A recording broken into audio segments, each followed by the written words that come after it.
Liévin Bazin, bonjour. Bonjour. Alors, votre dernier livre, Société animale, ces animaux qui vivent ensemble, chez Circonflexe, qui est un livre vraiment très sympa avec plein d'animaux. Alors, c'est pour les petits et pour les grands, donc vous avez plein d'animaux, les blaireaux, etc. Et le rat taupe-nu, qui est un animal qu'on ne connaît pas très bien, qui n'est pas très gâté par la nature au départ.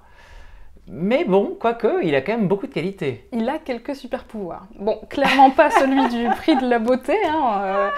Il fait la taille d'une souris à peu près, mais il est presque entièrement dépourvu de poils. Ses yeux sont presque aveugles, donc il a des tout petits yeux. Il est tout fripé.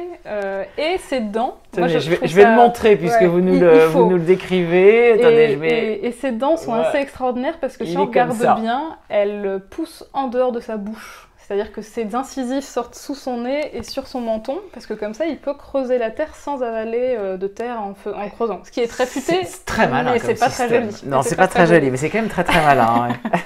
Et cet animal est assez extraordinaire, parce qu'il a l'air de rien comme ça, mais c'est le seul mammifère que l'on connaisse aujourd'hui qui vit comme des fourmis. C'est-à-dire qu'il a un système qu'on appelle eusocial. Donc c'est-à-dire qu'il y a une femelle dominante, la reine, qui s'accouple avec quelques mâles triés sur le volet et qui va faire tous les petits de la colonie.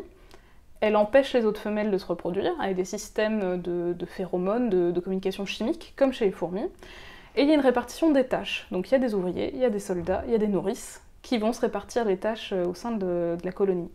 Et c'est extraordinaire parce qu'on n'a pas d'autres exemples. Il y a d'autres rats-taupes qui le font, mais ce sont les seuls mammifères connus qui vivent comme ça. Donc c'est fou en soi, déjà rien que ça c'est assez extraordinaire, mais de plus en plus il attire l'intérêt des scientifiques parce qu'on s'est rendu compte que d'un point de vue physiologique, il faisait plein de choses assez extraordinaires. Il est très résistant à l'absence d'oxygène. On s'est rendu compte qu'il pouvait survivre 5 heures dans un milieu avec très peu d'oxygène, là où nous, humains, on tient que quelques minutes.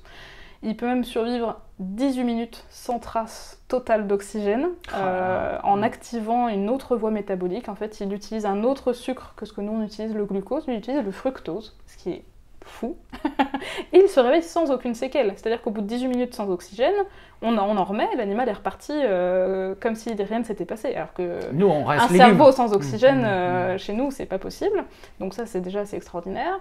Il est très résistant à la douleur et particulièrement aux brûlures.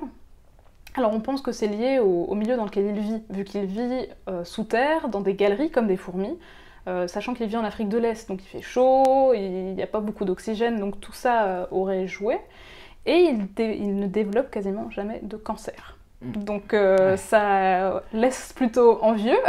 Et puis il vit très longtemps, 32 et ans. Il vit très longtemps. En fait, alors ça sont des exemples en laboratoire, mais oui, les plus vieux sont morts à 32 ans, et même les ouvriers parce que ce sont les reines qui vivent vieilles, mais les ouvriers, on en a qui sont ouvriers et ouvrières, il y a les deux sexes, qui peuvent vivre jusqu'à 15 ans, alors qu'une souris vit 2 ans. Donc un animal de taille comparable, et en fait on s'est rendu compte que le rat taupe-nu ne souffrait pas de vieillissement. C'est-à-dire qu'en gros l'animal, il meurt du jour au lendemain, mais il n'y a pas d'usure du fonctionnement du corps. Donc c'est un peu la fontaine de jouvence des laboratoires, on essaie de percer les secrets de pourquoi est-ce que cet animal ne subit pas les affres du temps, quoi. Alors dans ces talents, vous dites aussi que quand la reine meurt et que la femelle, il y a une femelle qui veut prendre sa place, elle se met à grossir. Ça c'est incroyable ça aussi. Très rapidement. Elle grandit alors qu'elle est déjà adulte. Et ça aussi c'est assez extraordinaire. Ses vertèbres lombaires au niveau du dos s'allongent, comme ça permet d'avoir plus de petits dans son ventre lors des gestations. Et ça aussi, à mon sens, c'est un cas rarissime. Un mammifère qui, une fois adulte, a une poussée de croissance, ça n'arrive pas. Et en fait, ça aussi, on ne sait pas encore très bien pourquoi. Alors c'est sans doute les hormones, il y a plein de choses qui se mettent en jeu.